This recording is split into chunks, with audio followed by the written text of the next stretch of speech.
Dunia mengira pasukan militer Iran sudah lumpuh.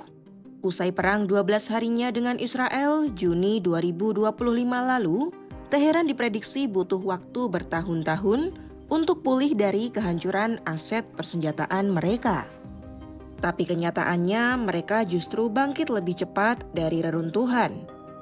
Di bawah bayang-bayang ancaman serangan dari Donald Trump, Iran justru menunjukkan keajaiban militer yang membuat Pentagon was-was. Apa yang terjadi? Simak selengkapnya dalam video berikut.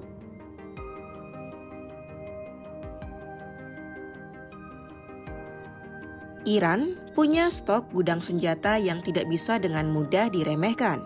Laporan dari Wall Street Journal menyebut, Iran diperkirakan masih menyimpan sekitar 2.000 rudal balistik jarak menengah yang sanggup menjangkau jantung Israel sekalipun. Belum lagi ribuan rudal jarak pendek yang bisa mencapai pangkalan AS di Teluk dan kapal-kapalnya di Selat Hormuz. Jangan salah, Iran juga masih punya persediaan rudal jelajah anti kapal hingga drone dengan berbagai jenis yang dapat mengincar kapal-kapal AS di perairan Timur Tengah. Saat perang bulan Juni 2025 lalu, Israel mengeklaim telah menghancurkan 70% peluncur rudal Iran. Tapi kenyataannya, Teheran berjalan satu langkah lebih jenius dari Tel Aviv.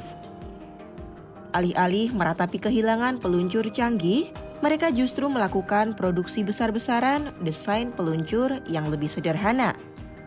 Dengan biaya yang murah dan mudah disembunyikan dari jangkauan mata-mata manapun, kekuatan tempur mereka bisa pulih dalam waktu yang singkat.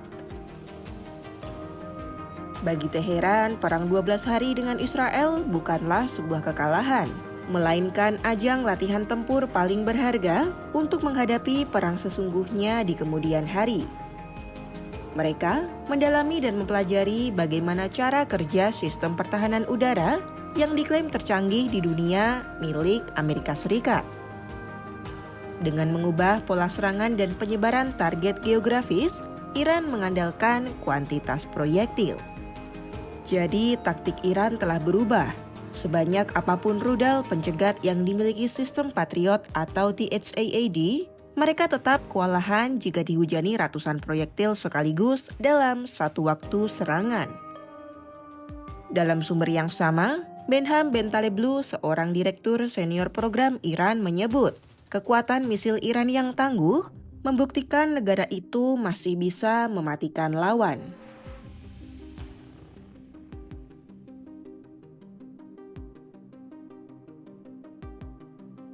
Situasi di kawasan semakin memanas setelah Trump mengerahkan kapal induk USS Abraham Lincoln dan puluhan jet ke posisi tempur. Trump mengirim pesan jelas, satu langkah yang salah dari Teheran akan melayangkan pukulan telak dari AS.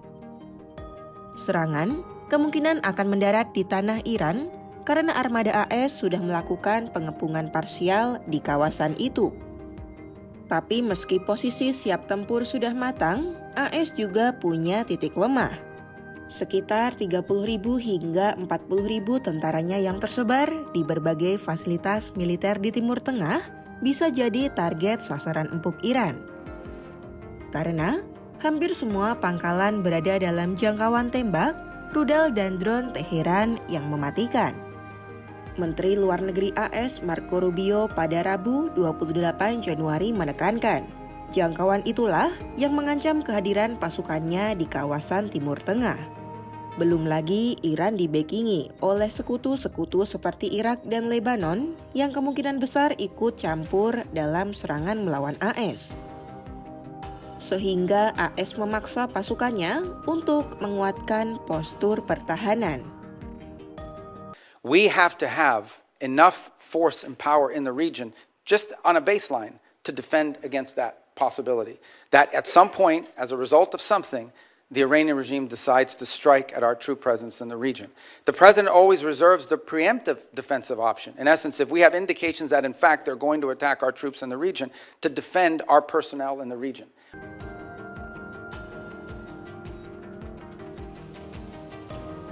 Kewaswasan juga muncul menghantui militer AS.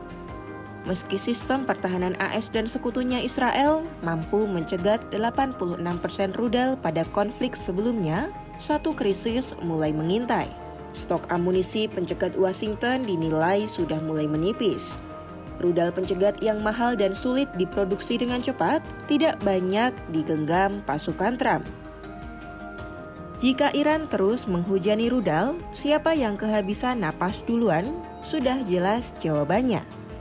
Dari sinilah para analis pun memperingatkan, jika AS melancarkan serangan, maka perang bukan lagi milik dua negara. Konflik regional ini bisa meledak menjadi perang global yang luas, melibatkan sekutu-sekutu Iran seperti Irak, Hizbullah, hingga Houthi di Yaman. Iran mungkin dalam kondisi lemah secara ekonomi dan politik dalam negerinya. Namun kebangkitan militer Iran jadi sebuah keajaiban yang mungkin tak disangka oleh dunia. Ribuan rudalnya yang jadi tantangan bagi pertahanan militer AS tak bisa dipandang sebelah mata. Apakah sistem pertahanan AS mampu menahan gempuran hujan rudal Iran? Pantau terus perkembangannya hanya di YouTube Kompas.com.